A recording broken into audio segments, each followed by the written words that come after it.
Estamos en una nueva entrevista acá en el diario El Mostrador. Hoy nos encontramos con Andrés Cruz. Él fue electo convencional constitucionalista por el Distrito 20, que abarca la octava región. Andrés, ¿cómo te va? Hola, ¿cómo están ustedes? Muchos saludos y gracias por la invitación. Muchas gracias. Andrés, vamos de lleno primero a uno de los temas que ha sido de bastante discusión en la prensa, también por las lecturas que han hecho algunos convencionales. Tú perteneces a la lista del apruebo como independiente PS. ¿Has tenido contacto con otras listas? ¿Cómo se han organizado ustedes? ¿Buscan llegar con algún piso para el debate, para deliberar? Bueno, la idea es que lleguemos efectivamente con una plataforma, una propuesta, por lo menos en temáticas de reglamento, para poder contribuir a que vayamos adelantando la discusión que se va a dar en el términos de la convención. Eso es lo que hemos conversado con otros ya convencionales electos del Partido Socialista, sean militantes o sean independientes. Indudablemente que esto no significa cerrar las puertas para nada, significa simplemente comenzar a anticiparse al trabajo que se tiene que dar al alero de la convención y en el que tenemos que abrirnos ante todo al diálogo. Por lo menos esa es nuestra posición. Va a ser tema no menor el del reglamento. En otros lados se han demorado hasta 7 meses y obviamente esto tiene que ver con temas eh, bien legislativos y muy técnicos. Es que siempre en este caso y en este proceso, la forma va a ser tan importante como finalmente el fondo, porque el camino hacia la elaboración de una nueva constitución también va a requerir indudablemente la participación ciudadana. Eso es lo que yo sustento y lo que nosotros en realidad pretendemos dejar planteado dentro de la convención. Y además de eso, la dinámica de funcionamiento de las comisiones. ¿Van a ser paritarias, no van a ser paritarias? ¿Cómo vamos a escuchar a la ciudadanía? ¿Va a ser itinerante o no va a ser itinerante para los efectos de que las provincias se sientan partícipes de todo este proceso y no nos cerremos a funcionar en un palacio?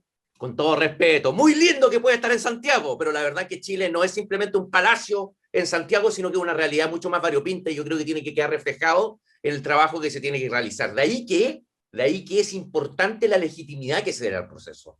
Hubo una baja participación ciudadana y eso tenemos que legitimarlo a través de la participación de la ciudadanía en el proceso de redacción de la Constitución para que en el plebiscito de salida no tengamos problemas y la ciudadanía se haya sentido parte del trabajo que se realiza. ¿Cómo confluye la convención itinerante, como tú le llamas, con el factor tiempo que sabemos es bien acotado, los 9 meses más eventualmente 3 más?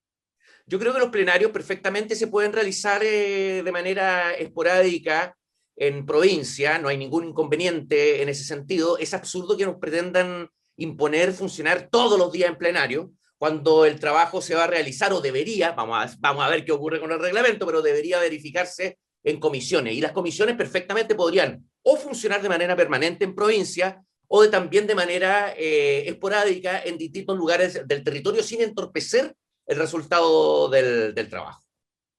Andrés, tú hablabas de la participación ciudadana. ¿Hasta dónde y qué nivel de injerencia tú le darías a la ciudadanía y de qué forma para poder participar de la convención?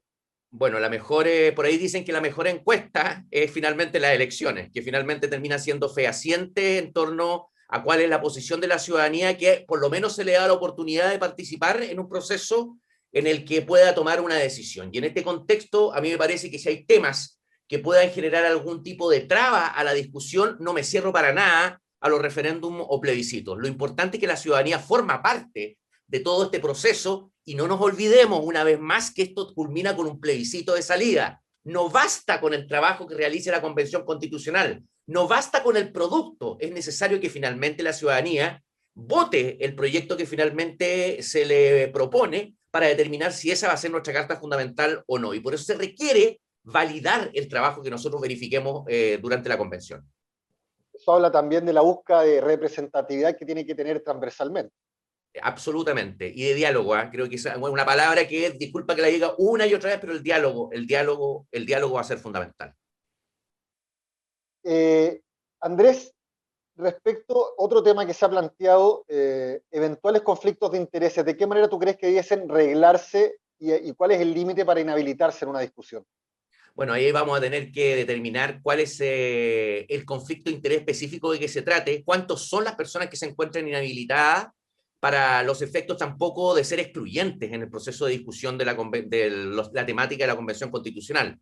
obviamente todos pueden tener intereses comprometidos de distintas perspectivas y sería absurdo estar ampliando el marco de determinación de la exclusión simplemente para dejar a ciertos sectores sin posibilidad de poder incidir en lo que pueda ser la futura Carta Fundamental. Hay que tener mucho cuidado con esto de las personas que puedan tener intereses comprometidos, porque puede ser una excusa finalmente para excluir a ciudadanos respecto de la legítima posición que puedan tener en relación a temática específica. Ahora, esto no obsta a que existe una persona que tiene, por ejemplo, lo que más se ha discutido, el tema de los derechos de agua, que tiene ingentes derechos de agua constituidos en todo el territorio de la República, no podría inhabilitarse el proceso de discusión. Ahora, pensemos en que son 155. Pensemos en que las decisiones se toman por las 2/3 partes. Si se inhabilita o no se inhabilita, la verdad es que, y teniendo más importante que la exclusión, es la honestidad y la transparencia. Es decir, que nosotros sepamos que la persona que está opinando tiene intereses comprometidos para los efectos de determinar o poder saber en realidad cuál es su postura. Aquí lo más importante es determinar la persona finalmente que está desarrollando una idea o un argumento en torno a sus propios intereses. Porque aquí lamentablemente no tenemos esa teoría del velo John Rawls, en la que nosotros deberíamos estar escondidos detrás de un velo sin saber cuál va a ser la posición que vamos a ocupar en la sociedad con posterioridad. Eso, la ignorancia detrás del velo, el velo de la ignorancia, no existe acá. Y lo importante es que se generen los canales, a través del reglamento, de la obligación de declarar para saber quién es quién y poder determinar, más que la exclusión, la transparencia en ese sentido. Andrés, respecto de tu visión, ¿tú estás en favor de la democracia representativa, de una democracia directa, como han planteado algunos, de un intermedio en ese aspecto? Como buen amarillo, como dicen por ahí, ambas. Creo que indudablemente no podemos sustituir el modelo de democracia representativa. Es absurdo, es imposible que vivamos en base a elecciones permanentes y hay temas sumamente complejos, que muchos dicen, pero podemos resolverlo a través de un plebiscito o un referéndum, pero las soluciones binarias no siempre son las más adecuadas.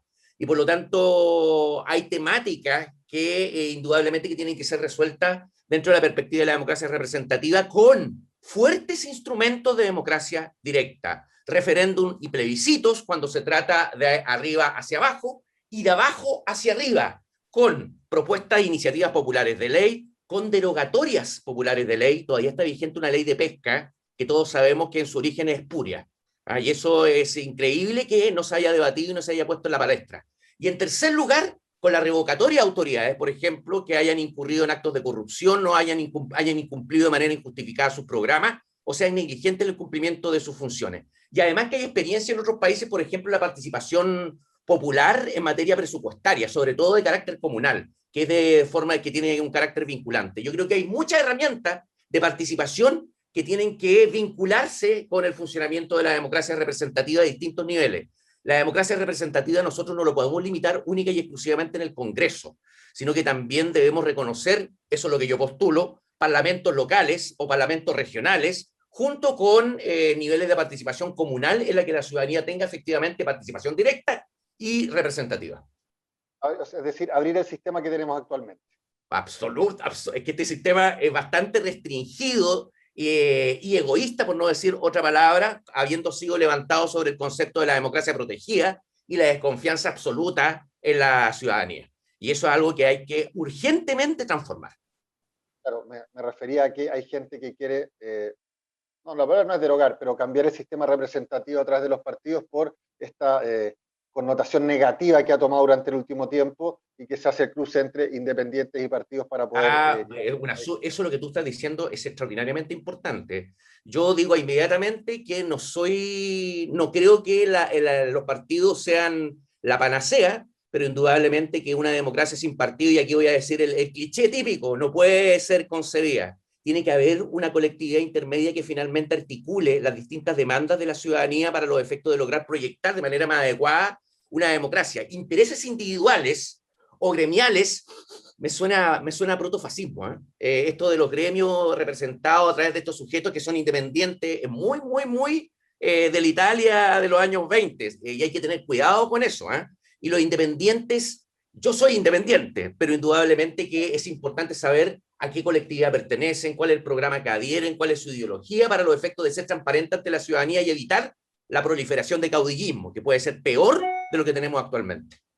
Esta convención constituyente tiene límites o no tiene límites con los impuestos de la reforma constitucional. Algunos creen que tienen el poder de transformar quizás las dos reglas más fuertes, inamovibles, como aparece en el texto, que serían los 2/3 o el respeto a la Convención de los Tratados Internacionales.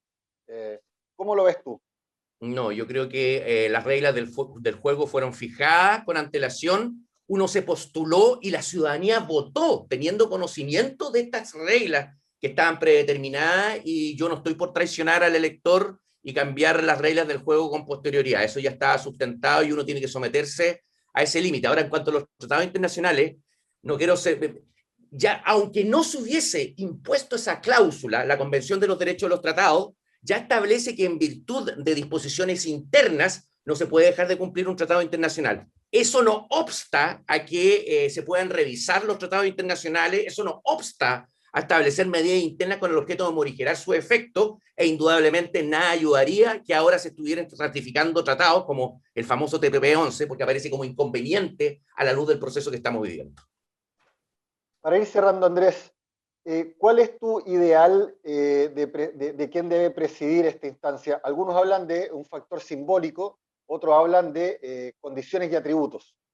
Condiciones y atributos. Creo que hay que determinar una persona que sea aglutinante, que tenga carácter, que pueda representar adecuadamente a la Convención Constitucional, que se va a alzar como un órgano que va a ejercer un poder dentro de la institucionalidad establecida, de manera paralela a lo que es el Parlamento, el presidente de la República, los órganos judiciales, muchos otros que van a estar funcionando de manera paralela.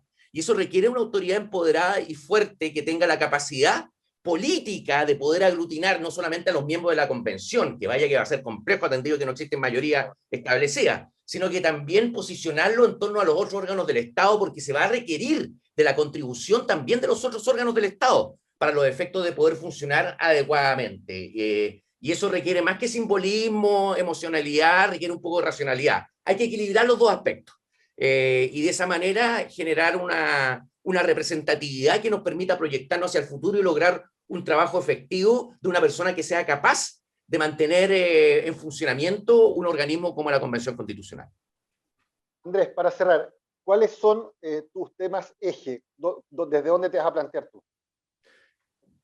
Para plantear distintas perspectivas que las que han sustentado generalmente, yo creo que hay un aspecto que parece primordial, que es la de la sustitución del Estado unitario por un Estado regional, y eso hay que constitucionalizarlo a través también de un sistema de tributación a nivel local que sea constitucionalizado para los efectos de asegurar la proyección de dinámicas de políticas públicas que sean aplicables dentro del territorio, y que las propias personas que vivan en un territorio tomen sus decisiones. Yo creo que gran parte de los problemas que tenemos actualmente son consecuencia de un centralismo atrofiado. Tenemos un monstruo con una cabeza gigantesca, pero con unos bracitos y unos piecitos bien chiquititos, bien flaquitos, y que apenas se puede desenvolver. Eso es un problema, ¿eh? Eso es un problema que ha generado problemas tan profundos como problemas de migración, problemas humanitarios en la migración en el norte y problemas de violencia rural en el sur.